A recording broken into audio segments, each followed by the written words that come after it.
पिछले 12 सालों में पहली बार ऐसा हुआ है जब मोदी के कैबिनेट से किसी मंत्री ने दबाव में इस्तीफा दिया हो। शायद यही वजह है कि इस्तीफे के बाद जब धर्मेंद्र प्रधान संसद पहुंचे तो बीजेपी सांसदों ने उनका जोरदार स्वागत किया। बीजेपी ने हर वो कोशिश की थी जिसकी वजह से धर्मेंद्र प्रधान कैबिनेट में बने रहे, लेकिन ऐसा नहीं हो सका। अब जो बातें सामने आई हैं या यूं कहें सरकार और सीजेपी के बीच बातचीत की बातें खुली हैं, उनसे तो यही जान पड़ता है। जी हाँ, इंडियन एक्सप्रेस में छपी लीज मैथ्यू की रिपोर्ट के मुताबिक सरकार ने सीजेपी के सामने प्रस्ताव रखा था कि धर्मेंद्र प्रधान को शिक्षा मंत्री से हटाकर कोई और मंत्री पद दे दिया जाए, जिससे कि वो मोदी कैबिनेट में बने रहें, लेकिन सीजेपी ने इस प्रस्ताव को मानने से इनकार कर दिया था। तो आइए जानते हैं मुद्दा समझो कि इस एपिसोड में सरकार और सीजेपी के बीच क्या बातें हुई थी और इस दौरान क्या क्या हुआ था। धर्मेंद्र प्रधान के इस्तीफे पर अड़ी रही सीजेपी। इंडियन एक्सप्रेस की रिपोर्ट के मुताबिक बातचीत के दौरान सरकार की ओर से मौजूद मंत्रियों ने सीजेपी को समझाने की कोशिश की कि कैबिनेट में फेरबदल करना प्रधानमंत्री का अधिकार है, इसीलिए धर्मेंद्र प्रधान से शिक्षा मंत्रालय लेकर किसी दूसरे मंत्री को यह जिम्मेदारी दी जा सकती है, जबकि प्रधान कैबिनेट में बने रहेंगे। लेकिन सीजेपी इस फार्मूले पर तैयार नहीं हुई। संगठन अपनी एक ही मांग पर अड़ा रहा, धर्मेंद्र प्रधान को इस्तीफा देना होगा। सरकार का मानना था कि उसने सीजेपी की कई अहम मांगें पहले ही मान ली थी। इनमें प्रदर्शनकारियों पर दर्ज एफआईआर वापस लेने और पेपर लीक तथा परीक्षा रद्द होने के बाद आत्महत्या करने वाले नीट अभ्यर्थियों के परिवार को मुआवजा देने की प्रक्रिया शुरू करना शामिल था। इसी वजह से सरकार को उम्मीद थी कि सीजेपी अब शिक्षा मंत्रालय में बदलाव वाले प्रस्ताव पर राजी हो जाएगा, लेकिन ऐसा नहीं हुआ। बातचीत शुरू होने में हुई देरी, लगातार बढ़ता जन दबाव और कई दौर की नाकाम चर्चाओं के बाद सीजेपी अपने रुख से पीछे नहीं हटा। उसका कहना साफ था, सिर्फ मंत्रालय बदलने से बात नहीं बनेगी, धर्मेंद्र प्रधान को इस्तीफा देना होगा।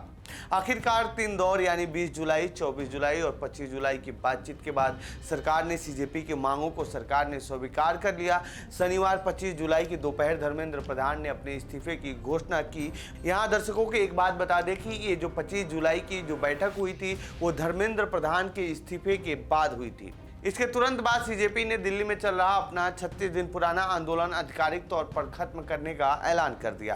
लेकिन इस दौरान कई घटनाक्रम देखने को मिला जिससे लगा कि सरकार कुछ मांगों पर हामी तो भर दी है, लेकिन शायद उन्हें अमल करने में देरी कर रही है। ऐसे में सीजेपी प्रवक्ता सौरभ दास एक बार फिर मीडिया के सामने आए और उन्होंने अपनी आपत्ति दर्ज कराई, जिसमें उन्होंने कहा कि सरकार ने हमसे वादा किया था कि प्रदर्शन में शामिल छात्रों के खिलाफ कोई एफआईआर या किसी तरह की कार्रवाई नहीं की जाएगी, लेकिन ऐसा नहीं हो रहा है।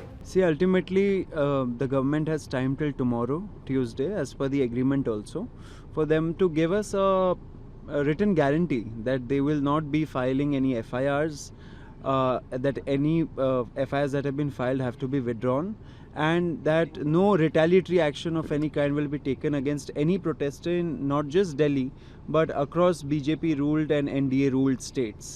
So I hope that the government will come good on its promise, that it will honor the word that it has given to the entire nation and to all the youth of this country at that press conference also. Saurabh दास के बयान के बाद बिहार सरकार ने एक बयान में कहा कि 26 जुलाई को शाम 6 बजे से पहले राज्य में विरोध प्रदर्शनों में भाग लेने वालों के खिलाफ कोई दंडात्मक और प्रतिकूल कानूनी कार्रवाई नहीं की जाएगी। समय से पहले गिरफ्तार या हिरासत में लिए गए लोगों को जल्दी रिहा कर दिया जाएगा और 26 जुलाई को शाम 6 बजे से पहले दर्ज मामलों में नामित लोगों के खिलाफ कोई प्रत्यक्ष या अप्रत्यक्ष कार्रवाई नहीं की जाएगी। 25 जुलाई को बिहार बंद के दौरान राज्य भर में कुल 694 लोगों को हिरासत में लिया गया था। इनमें से 339 नाबालिगों और छात्रों की वेरिफिकेशन के बाद रिहा कर दिया गया है। तो ये थी सीजेपी प्रोटेस्ट से जुड़ी हमारी रिपोर्ट। आपको कैसी लगी ये रिपोर्ट कमेंट बॉक्स में बताएं। बाकी देश दुनिया की खबरों के लिए बने रहिए जनसत्ता के साथ। धन्यवाद।